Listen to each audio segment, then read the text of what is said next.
Uncle. ओह आर्या, आओ आओ आओ, आओ। अंकल, आपको माँ बुला रही हैं। माँ मतलब कौन सी माँ? मतलब आपकी वाइफ ने बुलाया है। वो तो सबको फोन करके इनवाइट कर रही हैं। इनवाइट कर रही है? हाँ, मतलब मैं भी ठीक से समझ नहीं पाई। मैंने भी उन्हें बहुत बार बुलाया, लेकिन वो मेरी कोई बात सुन ही नहीं रही है। मुझे बस इग्नोर कर रही हैं। लेकिन किसको इनवाइट कर रही है? मैं भी ठीक से समझ नहीं पाई अंकल कि वो किसे इनवाइट कर रही हैं। अंकल प्लीज आप एक बार जाकर देखेंगे। मैंने उनसे बहुत बार कहा कि मुझे भूख लगी है, मुझे खाना दे दें। एक्चुअली ना मुझे उनका व्हाइट सॉस पास्ता बहुत पसंद है। मैंने उनसे वही बनाने के लिए कहा, पर वो मेरी बात ही नहीं सुन रही है अंकल। ठीक है, मैं देखता हूँ, रुको।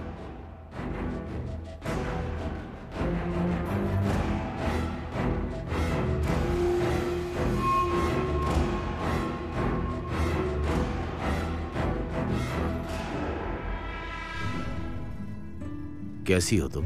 आप बार बार एक ही बात क्यों पूछ रहे हैं? तुम ठीक नहीं हो। पराई स्त्री को आप बोलना सीखो। I am sorry. आप ठीक नहीं हैं। सुनिए, मैं ठीक हूँ या नहीं वो आपको क्यों जानना है? आप इसमें इंटरफेयर मत ही कीजिए। और क्यों? हाँ क्यों आपको ऐसा लग रहा है कि मैं ठीक नहीं हूँ? हाँ, मेरे पति है, मेरा बेटा है, बेटी है, सास है, ननद है, अब पूरा घर है मेरे पास। मैं बहुत खुश हूँ। मैं इस दुनिया की सबसे सुखी पत्नी हूँ। आपको क्यों लग रहा है मैं अच्छी नहीं हूँ? हाँ, आपको क्यों?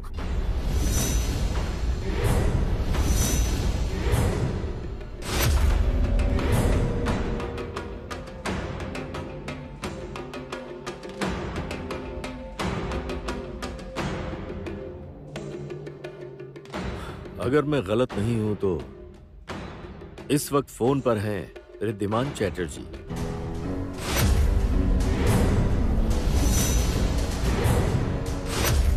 क्यों आपने चुपके से फोन किया? केदार राय की पत्नी को फोन करने की हिम्मत कैसे हुई? एक बात याद रखना, अभी मेरे बाप दादाओं का जमाना होता तो आपको जिंदा गाड़ देते। आप शायद मैनर्स वगैरह कुछ नहीं जानते और आपकी बातें सुनकर लग रहा है कि आप प्यार करना भी नहीं जानते। सब कुछ ताकत से करना चाहते हैं। पत्नी का सम्मान करना सीखिए, उससे प्यार करना सीखिए। Just shut up! अपना शीश महल संभालिए और दोबारा कभी भी मेरे घर में फोन मत करना, वरना अंजाम बहुत बुरा होगा। आप मुझे जानते नहीं रिद्धिमान जी। जमींदारी तो शायद मेरी चली गई है, लेकिन अभी भी मेरे नस नस में राय परिवार का खून उबल रहा है, समझ गए? आपको आखिरी बार सावधान कर रहा हूं, राय परिवार के आसपास भी आप मुझे नजर नहीं आने चाहिए।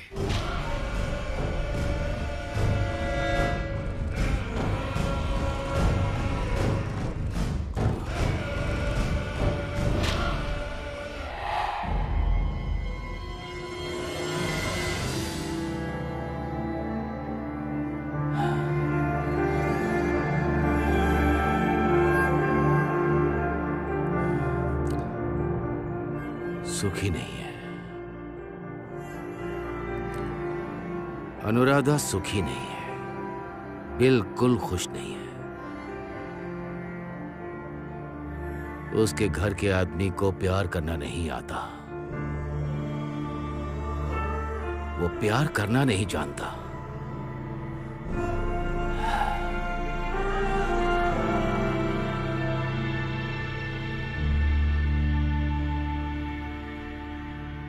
क्यों फोन किया था उसे?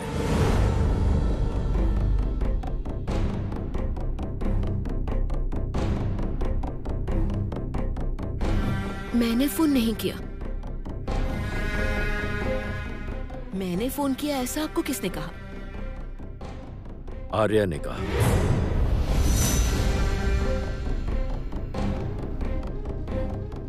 एक बात कान खोल के सुन लो अनुराधा, अगर दोबारा कभी रिद्धिमान से बात करने की कोशिश की तो मैं तुम्हें इस उम्र में भी घर से निकाल दूंगा।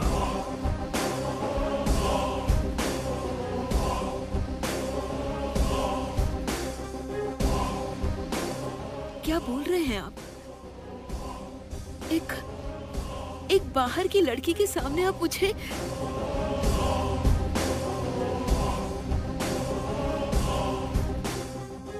और हाँ, एक बात और, उस आदमी ने जितने भी गिफ्ट्स भेजे हैं तुम उन्हें वापस कर दो, क्योंकि हम किसी का दान नहीं रखते।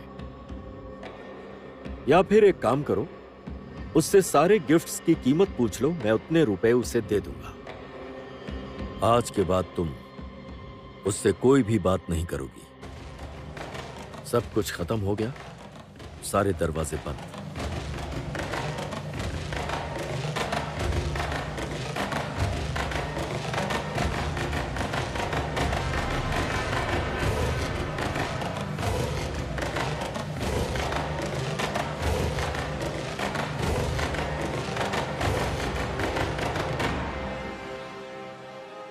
माँ, आर्या तुमने... बुरा मत मानना माँ, बुरा मत मानना। असल में मैं आपको यही बताना चाहती थी कि मेरे मुंह खोलने से क्या क्या हो सकता है। क्यों कर रही हो ये सब? क्यों कर रही हो? दरअसल माँ, मुझे पता नहीं क्यों ऐसा लगा कि आपको ना मैं बहू के रूप में अच्छी नहीं लगती। आपके मन में अब भी कहीं ना कहीं वो जमुना ही बसी हुई है। उस जमुना को इस घर की बहू बनाने की आपकी इच्छा खत्म नहीं होगी।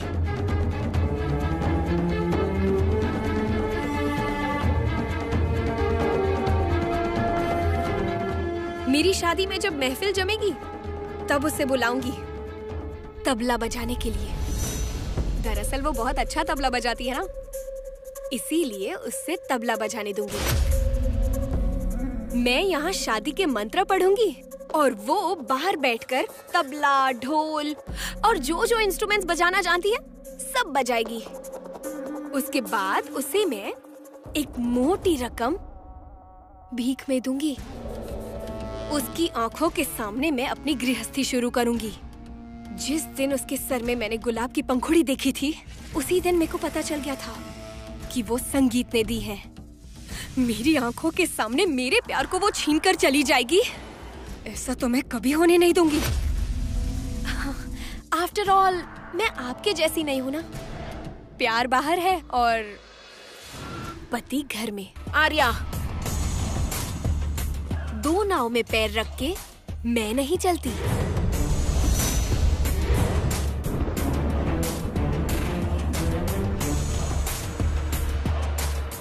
आर्या, भगवान अगर है तो जमुना ही इस घर की बहू होगी। जमुना। आपकी बेटी तो बिल्कुल राजी नहीं है, बस बहाने ही बना रही है। क्यों? लड़का पसंद नहीं आया?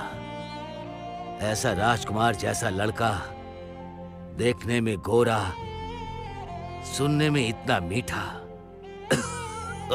ऐसा लड़का भी पसंद नहीं आया उसे? मैं माँ होकर बता रही हूँ, उसे पसंद है वो। तो हाँ क्यों नहीं बोल रही है? मैं माँ हूँ, उसके मन की बात समझती हूँ। मुझे लगता है वो डर रही है, कहीं उसके पति का जीवन बर्बाद। मेरा जीवन खराब नहीं होगा।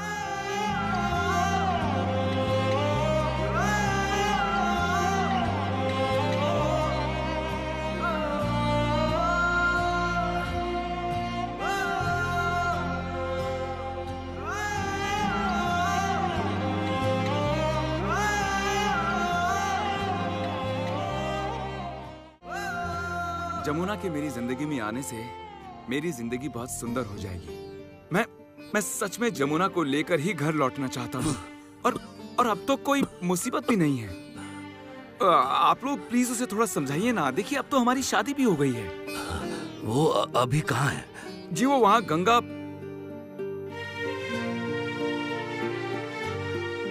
देखा ना, जमुना के साथ रह के जी बोलने की भी आदत पड़ गई है मुझे। जी? अरे आप लोग ये जी बोलना बंद कीजिए प्लीज। मैं एक बात कहूं क्या? आपकी बेटी को मेरे साथ चलने के लिए बोलिए ना प्लीज। मुझे घर वापस जाना है और अब तो मेरी माँ ने भी इजाजत दे दी है।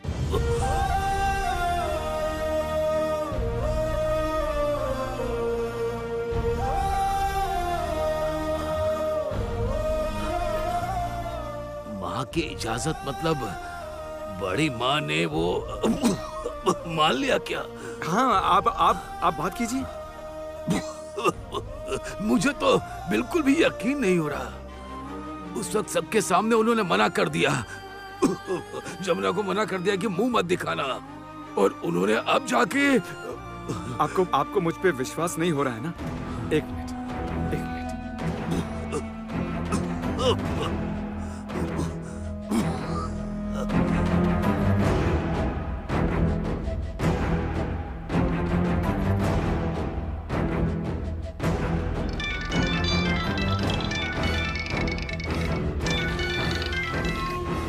हाँ संगीत बोल।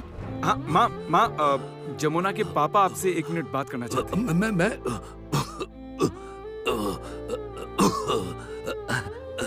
हेलो बड़ी मालकिन, मैं गंगा बोल रहा हूँ। कि मैं ये सब क्या सुन रहा हूँ? आपका बेटा ये सब क्या कह रहा है? हमारा राजकुमार ये सब क्या बोल रहा है? हाँ? मैं तो दिन में सपने देख रहा हूँ। कह रहे हैं कि मेरी बेटी को लेकर वो घर जाएंगे, मतलब आपके घर जाएंगे, और आपने इनको इजाजत दी है? हाँ गंगा, मैंने इजाजत दी है। अपनी बेटी की प्लीज एक बार मुझसे बात कराओ। मैं जानती हूँ वो मुझसे बहुत नाराज है। मेरे एक बार कहने से वो जरूर आ जाएगी, मैं जानती हूँ। तुम प्लीज एक बार मेरे साथ उसकी बात करा दो। गंगा, उसकी इस परिवार में बहुत जरूरत है, बहुत जरूरत। मेरी बेटी की जरूरत आपके घर में? वो तो एक ढोली परिवार की बेटी है। तुम ये सब नहीं समझोगे गंगा। तुम एक बार अपनी बेटी से मेरी बात कराओ, बहुत जरूरी है। हाँ मालकिन, लेकिन वो अभी नहीं है।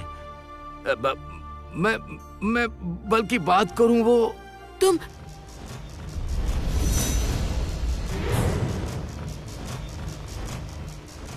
किससे बात कर रही हो तुम?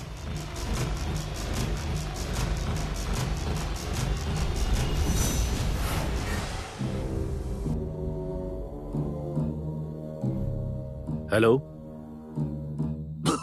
बड़े मालिक, मैं गंगा बोल रहा हूँ।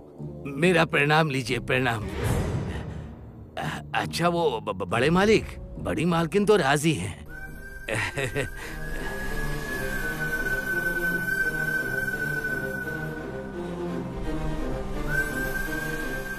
उन्होंने इजाजत दे दी है। जमुना को घर की बहू बनाकर छोटे माली के साथ भेजने को कहा है। गंगा, जमुना जिस दिन राय परिवार की चौखट को लांघेगी, उसी दिन मैं जमुना की लाश तेरे घर भिजवा दूंगा, समझा? बड़े मालिक,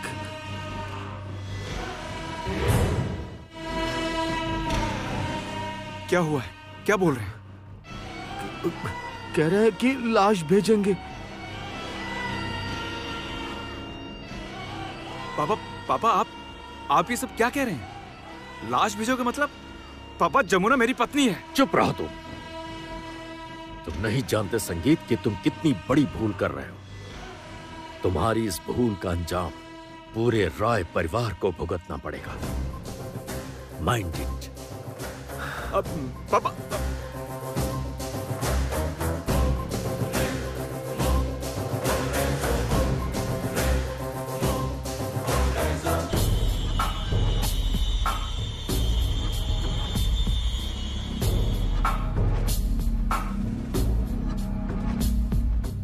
तुम मेरी पत्नी बनने के लायक नहीं हो। आर्या संगीत की शादी के बाद तुम विंध्यवासिनी देवी के कमरे में रहोगी। तुम्हारे लिए मैं मर गया। जरूरत पड़ने पर अपनी मांग से सिंदूर भी मिटा देना। तुम्हारी इतनी हिम्मत हो गई कि मुझसे छुप छुप कर तुम जमुना को इस घर में इनवाइट कर रही हो। वैसे होगी भी क्यों नहीं, टिपिकल मिडिल क्लास लड़की हो ना तुम। टिपिकल सेंटिमेंट्स और चीप वैल्यूज अभी भी है ना तुम में। And I hate that. Don't you dare mister Kedar Rai, don't you dare. मुझे अपमानित मत करना। मैं आपकी पत्नी हूं, उचित सम्मान दीजिए। आप मुझे विंध्यावासिनी के कमरे में भेजोगे? अरे आप क्या मुझे विंध्यावासिनी के कमरे में भेजोगे? I refuse to stay with you. मैं आपके साथ इस कमरे में रहना ही नहीं चाहती हूँ। नहीं रहूंगी आपके साथ इस कमरे में जब तक आप मुझसे माफी नहीं मांगते, जब तक आप मुझे खुद इस कमरे में नहीं बुलाते। आपके साथ घर बसाने के इतने सालों बाद चुपचाप इस घर की सारी जिम्मेदारियां निभाने के बाद आज आप बोल रहे हैं कि आप मेरे लिए मर गए हैं। मेरी मांग का सिंदूर आप मिटाने को बोल रहे हैं आज। नहीं रहूंगी, मैं नहीं रहूंगी आपके साथ इस कमरे में, नहीं रहूंगी। हाँ रहोगी भी क्यों, अभी अपने आशिक से जो बात हुई है तुम्हारी। छी छी छी छी छी छी छी, कितनी छोटी सोच है आपकी। हाँ, इतने साल साथ रहने के बाद भी मुझे आप प्यार नहीं कर पाए केदार राय। हाँ, और जो प्यार करना जानते हैं, दया आती है उन पर, दया।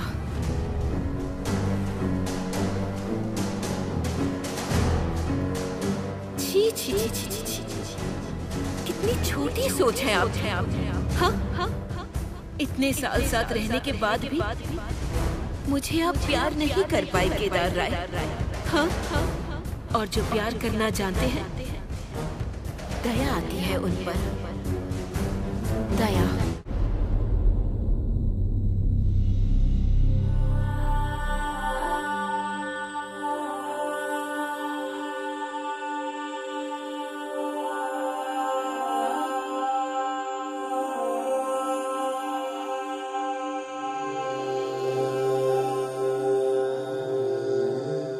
तुम मेरी पत्नी बनने के लायक नहीं हो। आर्या संगीत की शादी के बाद तुम विंध्यवासिनी देवी के कमरे में रहोगे। तुम्हारे लिए मैं मर गया। जरूरत पड़ने पर अपनी मांग से सिंदूर भी मिटा देना। तुम्हारी इतनी हिम्मत हो गई कि मुझसे छुप छुप कर तुम जमुना को इस घर में इनवाइट कर रही हो। वैसे होगी भी क्यों नहीं, टिपिकल मिडिल क्लास लड़की हो ना तुम। टिपिकल सेंटिमेंट्स और चीप वैल्यूज अभी भी है ना तुम में। मैं नहीं रहूंगी आपके साथ इस कमरे में, नहीं रहूंगी। हाँ रहोगी भी क्यों, अभी अपने आशिक से जो बात हुई है तुम्हारी।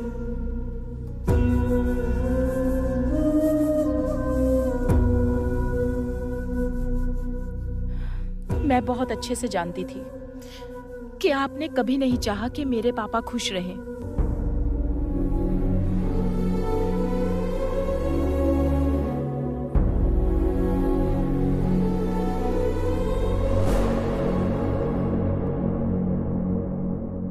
पापा के इतनी बार मना करने के बाद भी आपने जमुना के साथ चोरी छिपे बात कर ली। आप तो इस घर की बहू हो माँ। आपकी पापा की तरफ थोड़ी बहुत भी जिम्मेदारी नहीं बनती क्या? इस घर की तरफ कोई जिम्मेदारी नहीं है और हमारी तरफ भी कोई जिम्मेदारी नहीं है आपकी। मुझे जिम्मेदारी मत सिखाओ तुम, अपनी हद में रहो। शादी के बाद इस घर के लिए मैंने क्या क्या किया है तुम नहीं जानती हो। ये बात तो सारी बहुएं कहती हैं। गीत,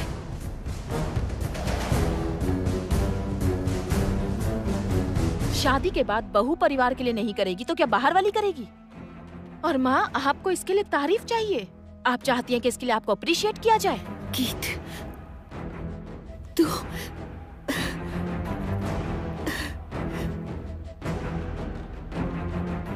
ये कौन सी गीत है? हाँ, कौन सी गीत है? तू जानती है, तू जब हुई थी तू प्रीमेच्योर बेबी थी। दो महीने मैंने खाया नहीं, अपनी आंख तक बंद नहीं की। तुझे मैं सीने से लगा के बैठी रहती थी, तेरी आंखों की ओर देखती रहती थी और सोचती थी तू ठीक हो पाएगी या नहीं। उस दिन तेरे पापा, चाचा, चाची कोई नहीं था वहां, सिर्फ थी मेरी सासू माँ। बिना खाए बिना सोए पूरे दिन तेरे पास रहती थी। और आज तूने मुझे इतनी बड़ी बात कही गीत, मुझे तू जिम्मेदारी सिखा रही है। प्लीज माँ, प्लीज आप हमेशा ऐसे सीन मत क्रिएट किया करो। और आजकल तो आप बात बात पर रोने लगी हैं, छोटी छोटी बातों पर आंसू बहा लेती हैं। ये बात मुझे बिल्कुल पसंद नहीं। आप ये मत सोचना कि इस तरह से आंसू बहाने से आपको आपकी बेटी से कोई सिंपैथी मिल जाएगी। मैं आपको एक बात बता देती हूँ माँ, बाबा जमुना को कभी भी इस घर की बहू नहीं मानेंगे। और अगर उसके बाद भी जमुना इस घर में आई और आपने अगर उसका स्वागत किया तो इस घर को छोड़ के मैं चली जाऊंगी।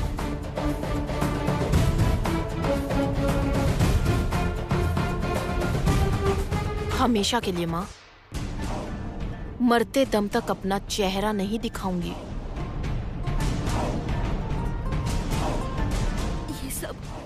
ये सब तो क्या बोल रही है गीत?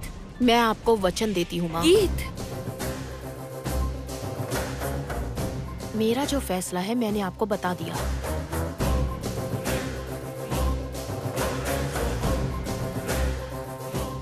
और तेरे भैया का प्यार, वो कोई मायने नहीं रखता क्या?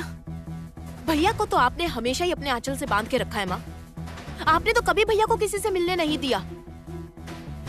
और इसलिए शायद भैया ने लाइफ में पहली बार किसी लड़की को देखा, सुंदर लड़की को देख के वो प्यार कर बैठा। और लड़की भी निकली चालाक लोमड़ी। वो बहुत अच्छे से जानती है कि ऐसे लड़कों को कैसे फंसाते हैं। वो होती है ना कुछ कुछ चीप लड़कियां जिनके रंग ढंग। बिल्कुल चुप। एक थप्पड़ लगाऊंगी अभी तुझे। तेरे भैया ने जिसकी मांग भरी है वो रिश्ते में तेरी भाभी लगती है। प्लीज माँ, प्लीज आप प्लीज जमुना की तरह बात मत करो। मांग भर देने से कोई घर की बहू नहीं बन जाती। और चाहे कुछ भी हो, वो मेरी भाभी तो कभी नहीं बन सकती। मैं आपको दोबारा कहती हूँ माँ, आपने अगर उस जमुना का स्वागत किया तो मैं इस घर में नहीं रहूंगी। मैं इस घर में कदम कभी नहीं रखूंगी माँ। मरते दम तक आपका चेहरा नहीं देखूंगी। आपकी कसम खाती हूँ। आपने अगर एक दिन के लिए भी मुझे कभी अपनी बेटी माना है ना, तो आप उस जमुना का स्वागत नहीं करेंगी माँ।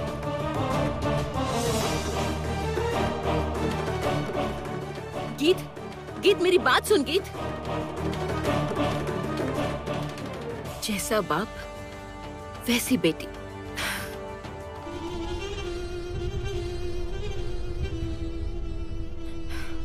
बड़ी भाभी और भैया का रिश्ता बिल्कुल सांप नेवले जैसा हो गया है। बाप रे, क्या नाटक चल रहा है। मुझे तो एक और खबर मिली है माँ।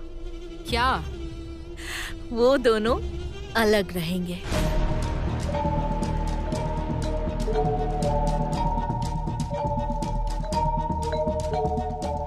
तुझे कैसे पता चला? मैंने कान लगा के सुना था। बड़े मामा और बड़ी मामी के बीच बहुत लड़ाई हो रही है और वो लोग कह रहे थे कि शायद वो आज से ही अलग अलग रहेंगे, अलग अलग कमरे में सोएंगे। बाप रे, क्या बोल रही है? इस उम्र में आकर डिवोर्स देंगे क्या? ओ माँ, वो आपका मोबाइल दीजिए ना। क्या होगा मोबाइल लेकर? हाँ, एक थप्पड़ लगाऊंगी खींच के। पूरे दिन सिर्फ मोबाइल लेकर फुसुर फुसुर गुजुर गुजुर करती रहती है। दीजिए ना मोबाइल, आप तो यूज नहीं कर पाती है, मुझे दीजिए। वो मैं समझूंगी, मोबाइल नहीं मिलेगा। तो एक मोबाइल खरीद दीजिए। मोबाइल खरीद दो? पैसा कहाँ से आएगा?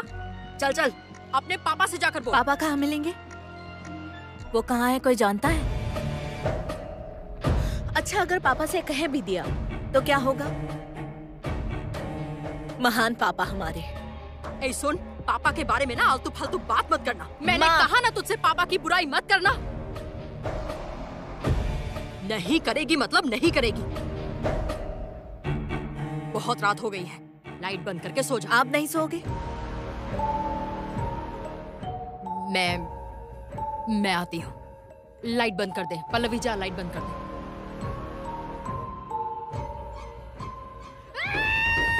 कौन कौन कौन है माँ?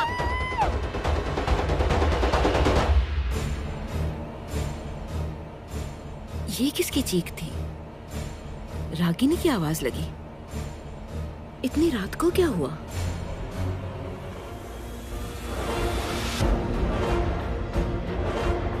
कौन है?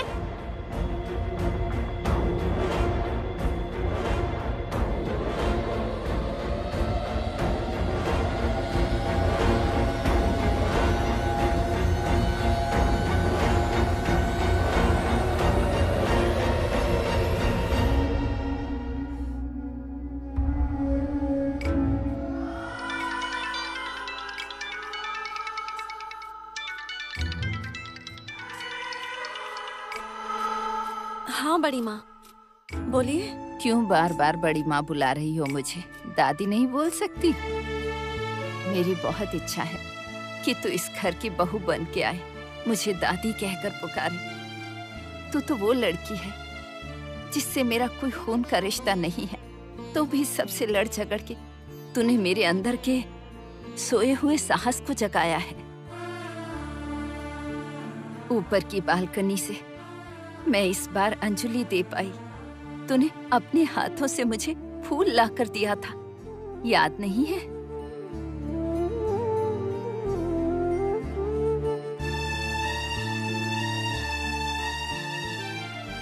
पंडित जी जोर जोर से मंत्र पढ़ेंगे और वो सुनकर आप यहाँ मंत्र पढ़ना और बालकनी से आप माँ के दर्शन करना और अंजलि देकर इसी टोकरी में फूल रख देना, ठीक है? मैं आकर ये फूल ले जाकर माँ के चरणों में चढ़ाऊंगी।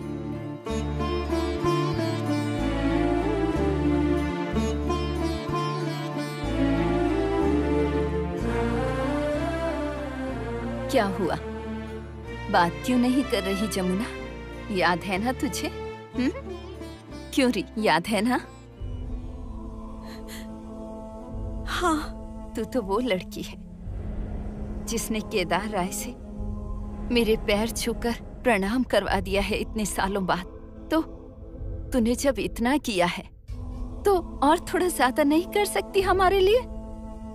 असल में पता है, हमारे पास बहुत बड़े बड़े घर हैं, बड़ी बड़ी इमारतें, बहुत बड़े बड़े कमरे, बहुत पैसा, बहुत बड़े झूमर, लेकिन हिम्मत की बहुत कमी है हमारे घर की लड़कियों में। जिन जंजीरों में हमें बांध कर रखा है इन्होंने, उन्हें तोड़ने आ जाओ, जल्दी आ जाओ जमुना, इस घर की बहू बनकर आ जाओ जमुना। लेकिन बड़ी माँ, मैं उस परिवार के लायक नहीं, बिल्कुल भी नहीं। हमारी कोई बराबरी नहीं है बड़ी माँ। मैं पढ़ी लिखी नहीं हूँ, एक ढोली की बेटी हूँ, ढोल बजाती हूँ और कभी कभी तो माँ के साथ खेती में जाकर मजदूरी भी करती हूँ मैं। हम मूर्ति बनाते हैं और वो मूर्ति बेचकर अपना पेट पालते हैं। और आपने तो अभी अभी बोला ना, अभी अभी बोला कि आपके पास बड़ी बड़ी इमारतें हैं, बहुत बड़े बड़े घर हैं, बड़े बड़े झूमर हैं, बड़े कमरे हैं, बहुत पैसा है। तो हमारी बराबरी कैसे होगी बड़ी माँ? कैसे होगी बराबरी? आप कहाँ से आए? कहाँ? इतनी रात को कहाँ से आए हैं आप? पापा आप आ गए हैं? आप कैसे हैं पापा? बताइए ना। पापा पहले आप ये बताइए, आप पूजा में क्यों नहीं आए? तू चुप कर माँ, चुप कर, बस चुप हो जा। अब जाकर याद आई है हमारी आपको? आए क्यों? पूजा के समय जहाँ थे वहीं तो रह सकते थे ना? तेरे की, इसीलिए तो मैं घर आना नहीं चाहता था। घर आते ही बस खिच और खिच। अरे तुम लोगों की बड़बड़ से मेरा दिमाग ही हिल गया है। पूरे दिन से मैंने कुछ खाया नहीं। कुछ खाने को दोगी मुझे? दोगी कुछ खाने को?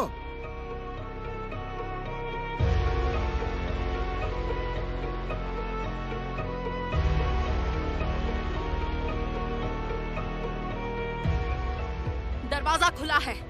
क्या हुआ? तू इस तरह क्यों चिल्ला?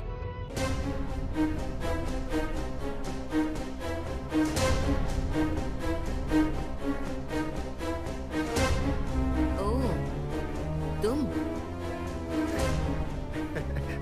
अच्छा बड़ी भाभी आ गई है। अच्छा हुआ ना, मैं आशीर्वाद ले लेता हूँ। रहने दो, पैर छूने की कोई जरूरत नहीं। इतनी रात को चोरों की तरह घर में घुस रहे हो? और दीदी पति को बिना पहचाने ही चिल्ला रही थी। वैसे इतने दिनों बाद देखा है, कैसे पहचानेंगी अपने पति को? मलिका क्या बोल रही है? ठीक है, अब तुम जब आ गए हो तो कपड़े चेंज करके फ्रेश होके खाना वाना खा लो। खाना है क्या? राय परिवार में खाना है या नहीं, ये बात तुम पूछ रहे हो? ये क्या बड़ी भाभी, आप ऐसा क्यों बोल रही हैं? काफी रात हो गई है इसलिए पूछ लिया खाना है या नहीं, इसमें गलत क्या है? किस दिन खाना नहीं मिला इस घर में? दामाद लोग मिलकर ही तो इस घर का अन्न खा रहे हैं।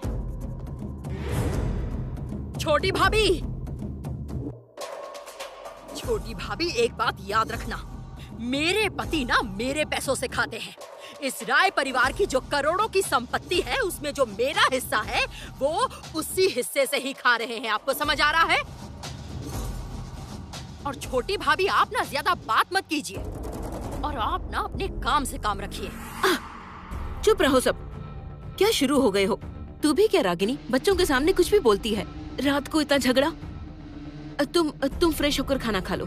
हाँ। संगीत के बारे में एक अच्छी खबर देनी है आपको। क्या खबर? आपको तो पता भी नहीं, संगीत की शादी हो गई है। क्या? हाँ, संगीत की शादी हो गई है। मैं ये सब नहीं जानती। मैं तो कल स्वागत की तैयारी करूंगी सबके सामने।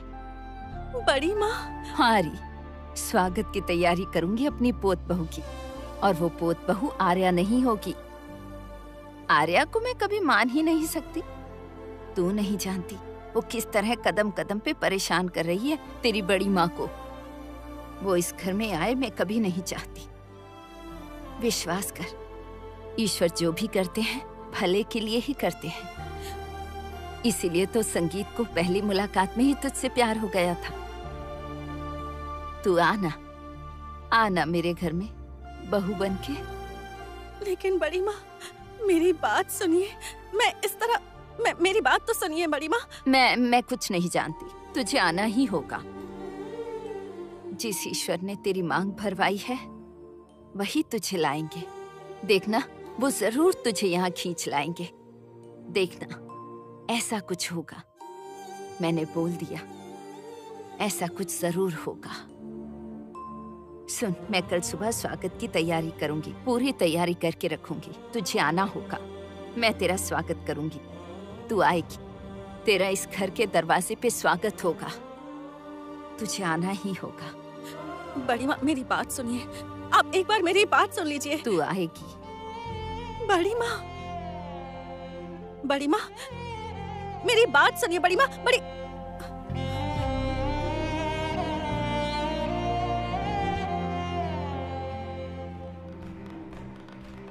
किसके साथ शादी हुई? एक ढोली की बेटी के साथ।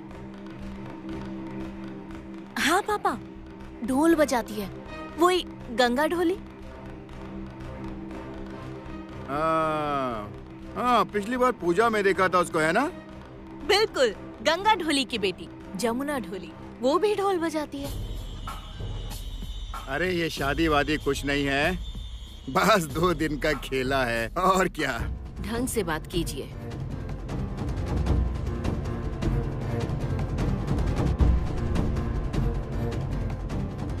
बदले नहीं है बिल्कुल। अपने पिता की जमींदारी से फूटी कौड़ी भी नहीं बचा पाए। सब कुछ खो के ससुराल में बैठ के खाना खा रहे हो बस। और जिस घर का नमक खा रहे हो उस घर की पुत्रवधू का अपमान मत करो, समझ गए? कौन पुत्रवधू बड़ी भाभी? किसे पुत्रवधू बोल रही हैं? उसे तो किसी ने इस घर की पुत्रवधू माना ही नहीं है। हाँ दीदी, पुत्रवधू क्यों कह रही है? मेरे बेटे संगीत ने जब से उसकी मांग भरी है तब से ही वो इस घर की बहू बन चुकी थी। ये बात अपने पति को समझा देना रागिनी।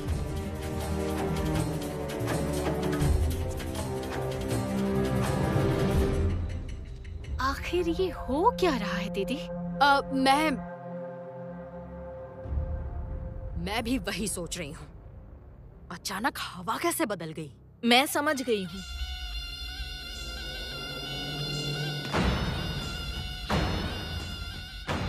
क्या समझ गई? बोल। टिपिकल सास बहू की लड़ाई। मतलब ये कि आर्या जब उस दिन मामी से भगवान के गहने छीनकर खुद पहनने गई थी तभी मैं समझ गई थी। और जो भी हो, बड़ी मामी इतनी आसानी से अपना हक किसी और को नहीं देंगी,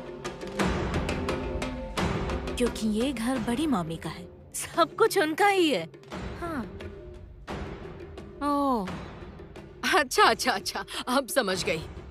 इसका मतलब बड़ी भाभी कांटे से कांटा निकालना चाहती है ना? हाँ, आर्या को हटाना चाहती है जमुना के द्वारा।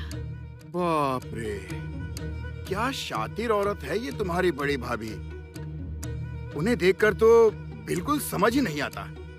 अच्छा, तुम्हारे पति कहाँ पर हैं? वो उस गांव में ही बैठे हैं। संगीत को लाने के लिए गए हैं। संगीत तो जमुना के पीछे पागलों की तरह घूम रहा है।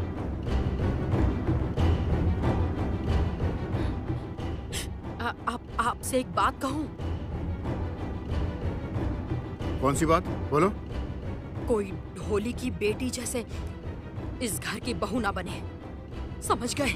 अगर ढोली की बेटी इस घर की बहू बन गई तो हमारी बेटियों का क्या होगा, समझ रहे हो? क्या होगा उनका? कहाँ शादी करूंगी उनकी? कोई अच्छा घर उन्हें लेना भी नहीं चाहेगा। सुनो, कुछ मत सोचो तुम।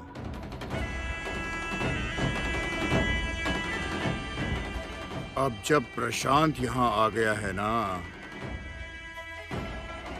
तो अब कोई ढोली की बेटी यहाँ नहीं रह पाएगी।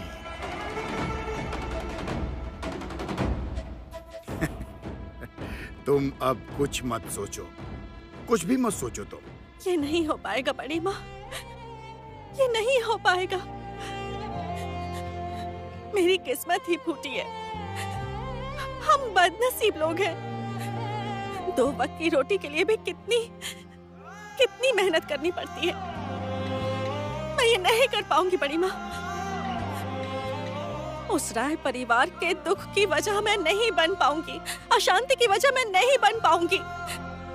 जो इंसान मुझसे प्यार करता है उसका जीवन बर्बाद नहीं कर सकती मैं। वो मेरे साथ खुश नहीं रह पाएंगे, वो मेरे साथ खुश नहीं रह पाएंगे। मैं जानती हूँ नहीं रह पाएंगे। उनको कोई स्वीकार नहीं करेगा, कोई नहीं।